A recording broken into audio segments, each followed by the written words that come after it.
Why worry when karma can take care of it? Why make noise when God has been fighting your battles? Why ranting, shouting, and screaming when karma can take care of it? Okay, today this is my Wednesday motivation. If you just tuned in, this is the Evolving ASA-G on my channel. I welcome you all.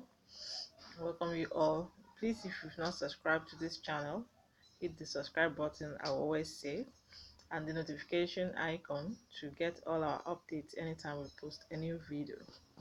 So today I'm here to talk about something I titled, would you rather wish that your debtor dies of heart attack, panic attack, than live to pay you gradually? Would you rather wish that your debtor dies of panic or heart attack than live and pay you gradually, no matter how long it takes? So today, another straight talk from my heart, ASA-G. It is not scripted anywhere. As I remember, I talk. I will also do another scripted version of it, but this is a straight talk from my heart. Okay, the reason I titled this particular video, or I'm going to title it, would you rather wish that the person owing you, that is the debtor in question, in parentheses, lives, is alive to pay you whatever, how much, how much, or whatever the person is owing you, is indebted to you listening to me right now, or you that will listen to me later on replay or however on any of my social media network.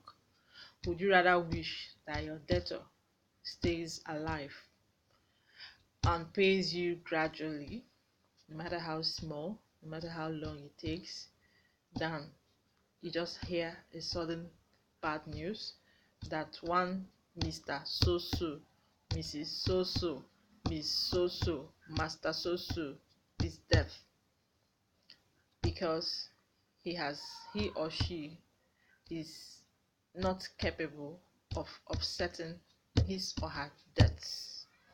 Yes, you heard me. Oftentimes we make mistakes of assuming wrong assumption that the people or the number of persons or group of persons, companies, organizations, whatever, owing us. Okay, let's narrow it down to individuals now. Let's say I'm indebted to 10 people, maybe 5 out of them are my friends, and then maybe the business I invested the money, or the person I gave the money for something else, or however, I am not able to pay as at when due. So there is a default somewhere. And then I begin to explain to them, those friends of mine, whether financial institution, whether an individual loan, whether borrowed money, however, I was able to raise those loans. I begin to explain to you, please bear with me, I'm not able to pay. The reason is because I invested this money here or there, and it didn't turn out as planned. But however, nevertheless, give me some time, I'm going to work out something. I'll gradually pay you. I am not denying the fact that I borrowed, and we signed an agreement. Even if there was no agreement anywhere, I know I borrowed some money.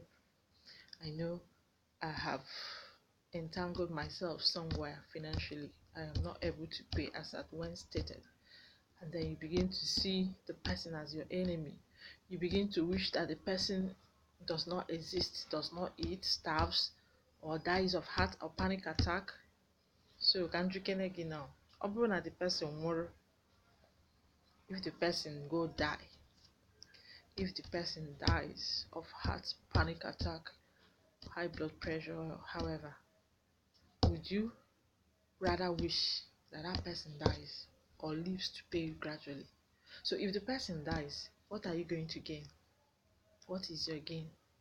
So what about the money? What happens to the money? Or what's going to happen to the money? These are the mistakes a lot of us make.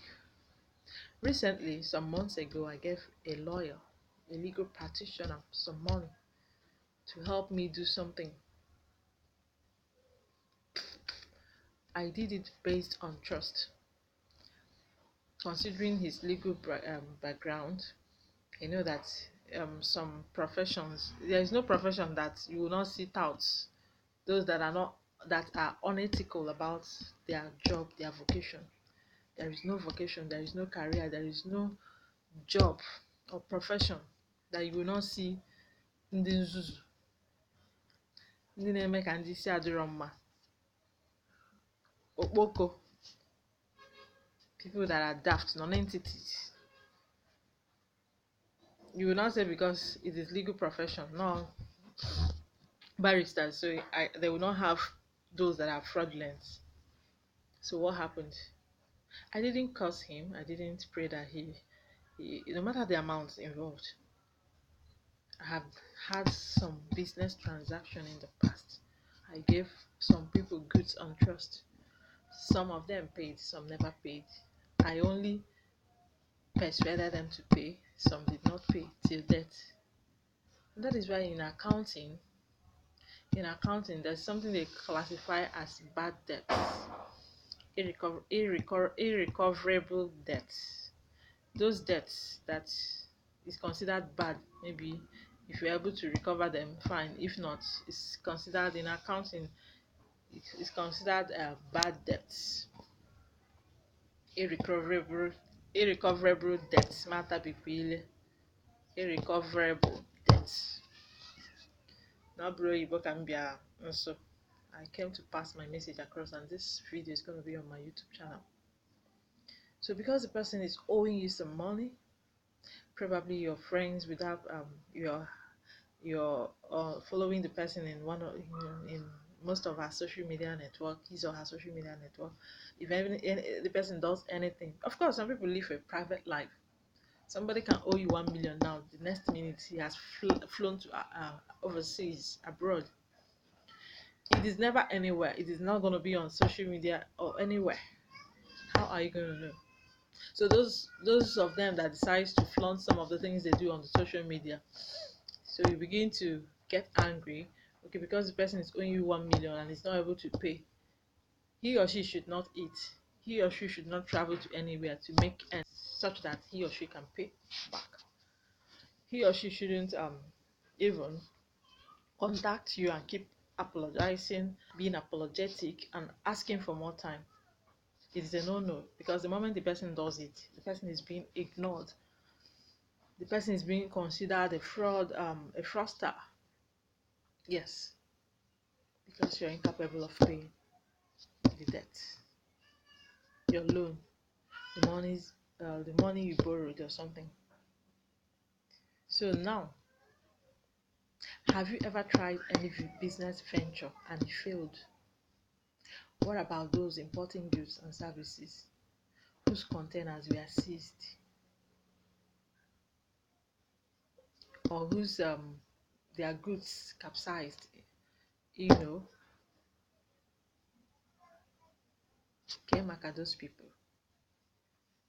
Let us begin to be a little bit considerate in our dealings with people. Let us begin to rethink, have a second thought that it could be you. You might be working and earning salary. The next person is not working and earning salary. The person is just managing to survive. I'm not saying that if you're indebted to somebody, you should be living a bogus life and never consider to pay back the money you have borrowed, or live a fake life, or not make effort to pay back. That is not the essence of this video. As a matter of fact, if you're owing bank loan, individual loan, cooperative, you borrowed money, it doesn't mean you should starve and die. It doesn't mean you should go and think and have high blood pressure and panic attack, heart attack, and all those illnesses. Or you go and start getting some health condition associated to thinking because you're incapable of paying that money as at when due.